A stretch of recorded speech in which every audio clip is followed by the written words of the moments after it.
66,800 inhabitants, all of which are in search of job security, health, and quality of living. There is the government, Peruvian government, seeks the development of its country's economy, and it seeks increased standard of living for the country as a whole. There is the Ministry of Energy and Mining, which seek compliance and viability in all mining activities in the region, as well as the Ministry of the Environment, which seeks to establish environmental compliance from companies as well as the pursuit of environmental goals. So all of these just go to show that all stakeholders have different needs, some of which need to be prioritized, but all of which should be sought to be maximized.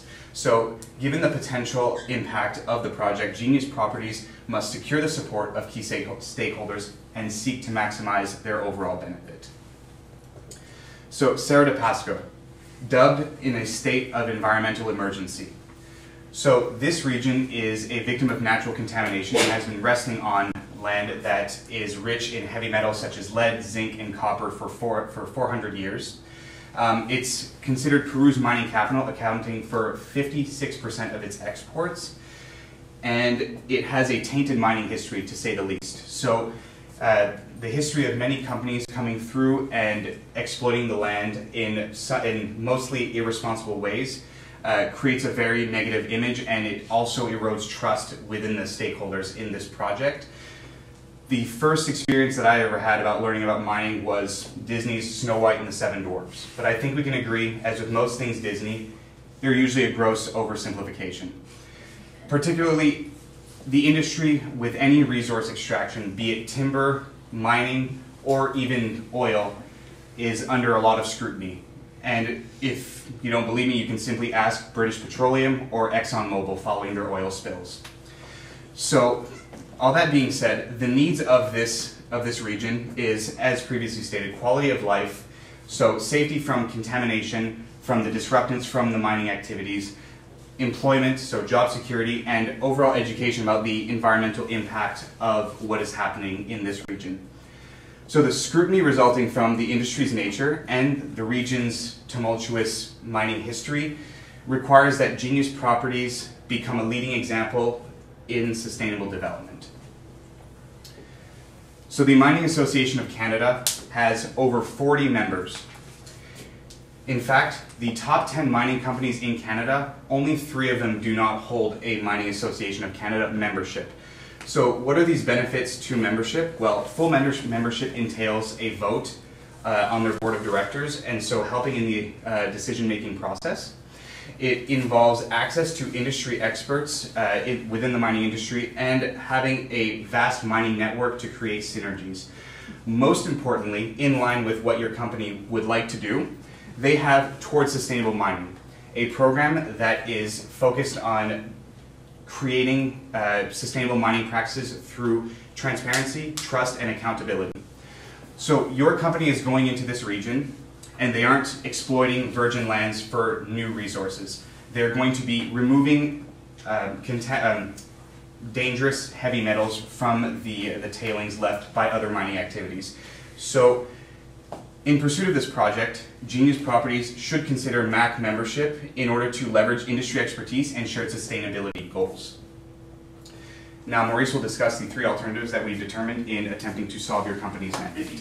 Thank you, Matthew. So we determined 3 different alternatives in different directions that your company can go in. So the first one being community and branding, the second one being process optimization, and the third one being community involvement. Now, community and branding, essentially what we'd like your company to do is to align your CSR with international standards, them being the Mining Association of Canada and their Towards Sustainable Mining practices. In addition to that, you'd also be able to align your CSR with the SDGs, the UN SDGs, that will add credibility to your CSR. Now, in addition to that, you can collaborate with local NGOs to improve the local quality of water, of contaminated water, and of the environment, and invest in the local economy for job creation. So you're only going to be in the area, in the project for 15 years. We want to make sure that when you leave, the economy is independent on your company and that they're able to grow past your stature there. Now the process optimization, building new facilities. Now we've stated in the case that your company is planning on using old facilities used by previous companies in the past. The facilities were used in 1999, so at this stage they're approximately 18 years, if not old, if not more. By investing in renovating and building new facilities, you'll be able to leverage new technologies that will allow you to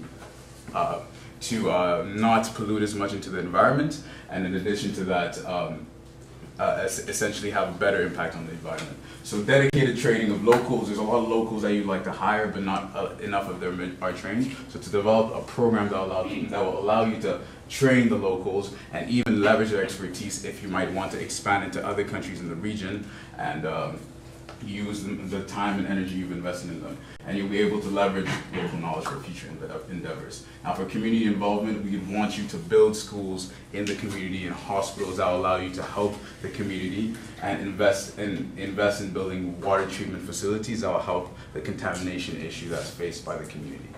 Now, we've determined 4 criteria to decide which direction you'd like your company to go in. The first one being financial feasibility, the second one being your company's image, the third one being community impact, and the fourth one being environmental impact.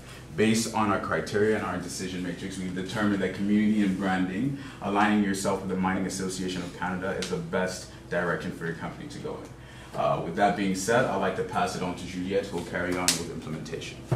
Thank you, Maurice. So we have 3 key solutions that we're going to implement in order to provide you with the best strategies. So first of all is the Canadian Association of Mining membership, which will really increase your credibility and your ability to collaborate with other NGOs and other potential partners, and the alignment with the SDG goals. Then we have the investment in environmental restoration, and finally job creation and the exit strategy.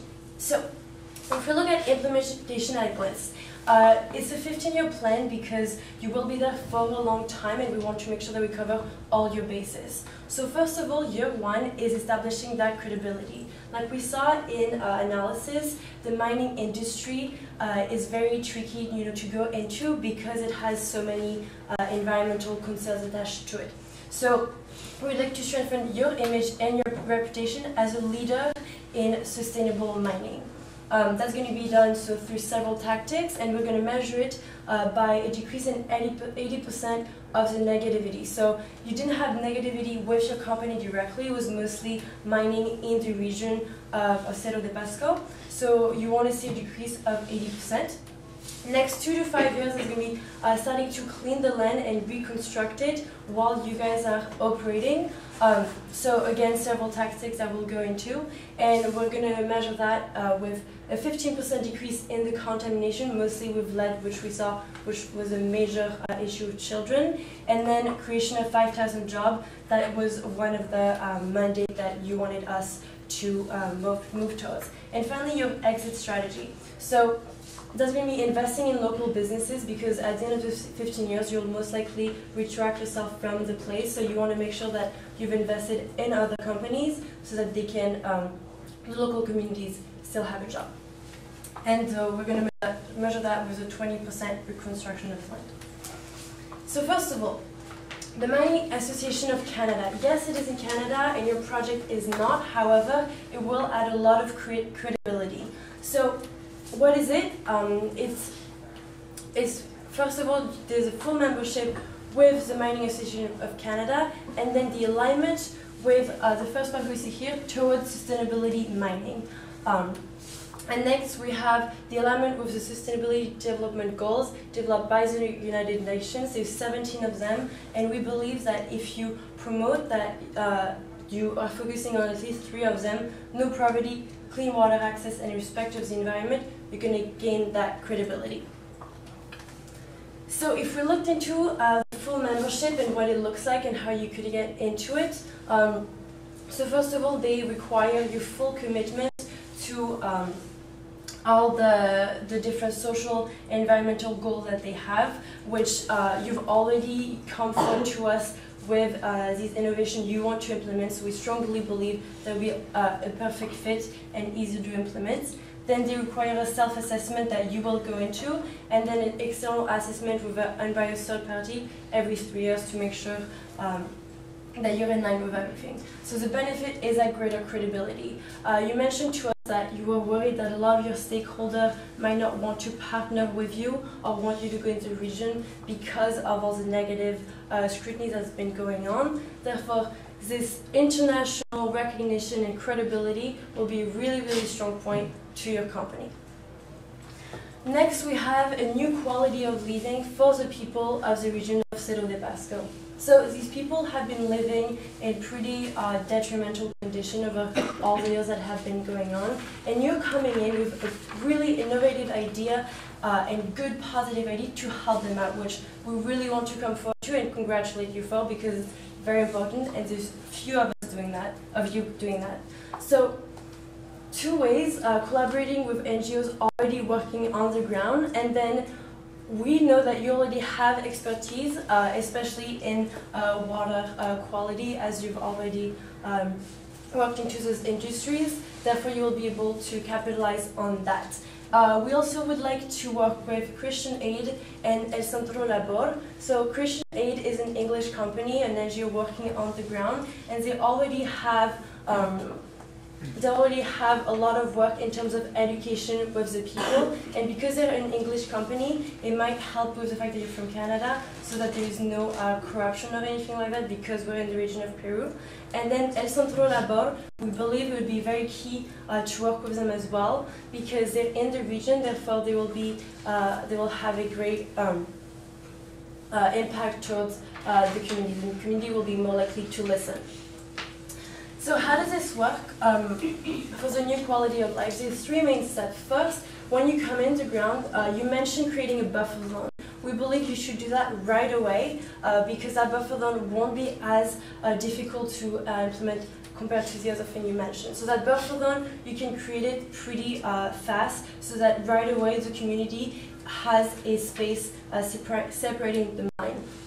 Next, we have treatment of soil and water quality. So you already have expertise in that, which you will be able to leverage, and then working with the NGOs we've mentioned, so that they can also add the workforce and more expertise. And finally, the environmental cleanup, but that is more of a long-term strategy when you pull out from the land.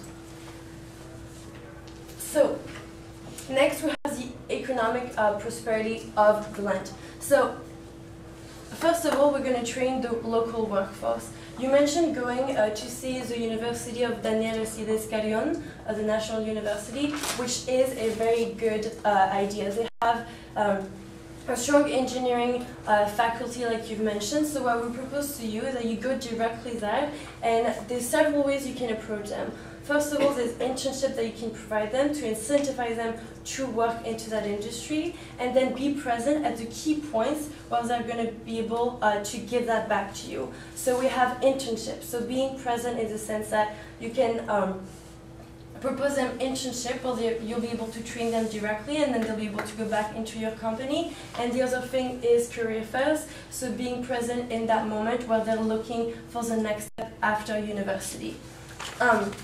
Then we have your current employees to train locals. So currently you have 45% of your employees that are from abroad, and if they could be able to train the locals, that would be very great, because there's a large workforce. The only thing missing is the actual skills. So we believe that if you bring in the current employee to help them out, it would be very key. Next, investment in local businesses. So that's more in like a long-term plan in terms of the exit strategy. It's for you to invest in local businesses that will be able to help you reach your goal, and I'll help you exit. So we have landscape company. Yeah, the landscaping companies. Yes, so they already have the same focus that you do, in the sense that they want to, better the land. So if you invest with them and give them the means and the workforce, they'll be able to work with you in your goals, and then once you're gone, continue prospering onto that. And then finally, the water and soil cleanup, which you'll have gained expertise through working with the NGOs all throughout. Now, for impacts. So the alignment with the Mining Association of Canada and the TCM, the Towards Sustainability Mining, that will reduce international scrutiny and increase credibility of your company.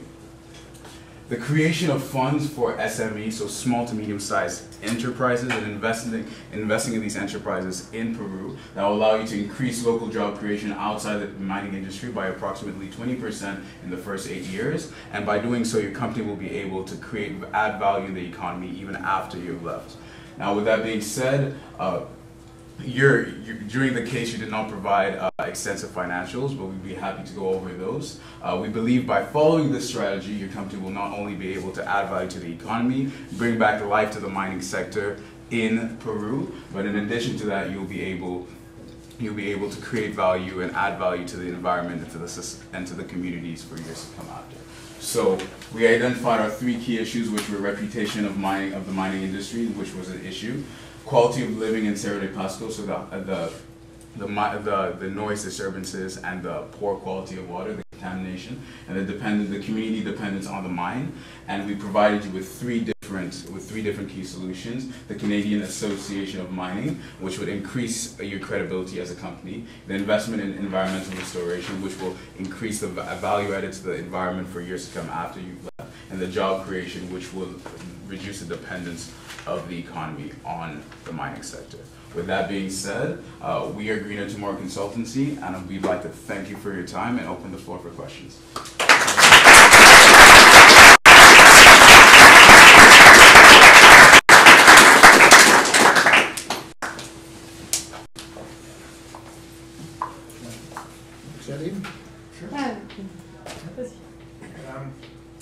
You suggested that we should be investing in new facilities and education and training of the locals. There's no budget in here. I know you gave us a caveat in that sort of penultimate slide that the case didn't seem to have many financials in it, but obviously the ability to do these things turns on largely the cost. So do you have any costings that you would propose for this or not? So we've determined that in order to to build these facilities and so forth, we've determined that the cost would be approximately $6 million for the facilities, and for the water treatment plants another 4. These are of course open to discussion. This was largely yes. And what do we get for $6 million? So this would be the creation of a new facility, given that the facility that was operated by Volcan that you intend to repurpose and use has a limited capacity, so this would be an additional facility. And just out of curiosity, how do you come up with the $6 million number? What will it do? I mean, a new mill is $150 million, right? So what's happening for $6 million? The $6 million will help in repurposing materials or equipment in order to increase the capacity for said facility until other facilities may be constructed in the future. This was simply to increase the capacity of the current facility that you intend to use. Although those numbers were merely estimates, that was one of our alternatives, and the main reason that we decided not to go in that direction for your company was because of the high cost of establishing an entirely new facility for a 15-year project. And in the alternative that you actually choose, you suggest that we also need to decontaminate some soil, right? How do you see that? Because right now there is people on the soil, so how do we do it? Yes, so in order to decontaminate the soil, you're going to work with NGOs that are already on the ground, or maybe not on this ground exactly, but that are in the region and that know about the specifics of doing that, because you only have 10 people on the ground, which we believe would be not efficient or not enough people to do that. So we believe that working with another company will be much easier in terms of resources and time efficiency and expertise, because they already know. And yes, we know that there are already people there. That's why Wilder has the expertise exactly, but several ways to do it. You can do it in different zones, so decontaminate one area and then the next, so that not the whole population is shaken through the change. Yes, you would like us to go with those, I will call them intangible proposal, like those association with the Mining Association of Canada, university and everything. And I see you propose a tangible one, which was putting this buffer zone. Okay, I'm going to ask you a tough question. You know why this mine was shut down? In 2013. There was no more room anywhere. Like the city is all over. So if you want to create that buffer zone, that includes large budget to move all those houses. The problem is if you check on a satellite picture there, you will see that all, you see the houses is right there. There's no background, it's the whole, okay? And even our stockpile, you can see part of the city is along the stockpile. So it would be tough to create that buffer zone. We have to move a lot of houses. What do you think? We do agree that yes, there is a limited space area, and therefore an idea would be to move those areas into those houses further out. These would have a lot of costs, however, because they're so close to the mining right now and it is very dangerous for them, it could be a very, very strong idea that would help in the long run the community. Because just creating that buffer zone would help the rest of the community be in better health conditions. Yeah, so in addition, we also mentioned the SMEs and investing in local businesses. In the case was mentioned that a lot of locals would be willing to move to other cities if they were provided jobs. So if your company is able to invest in SMEs in other cities and create a demand for labor, you can incentivize some of the locals to move over to other cities and then create the buffer zones in the areas that are no longer populated. That's a good one. It's not that easy for those locals to move away. You know why? They have no money. They have no money. They're out of money. The only way is to restart. C'est la poule et l'œuf. You got to restart the mine to get the money to go away. But you don't want to restart the mine. It's a very, very difficult situation. That's why through the work and through creating potential jobs, you'll be able to give them the opportunity to make a living, and therefore the relocation will be easier that way. But yes, we understand that like it is a very tight constraint there. Merci.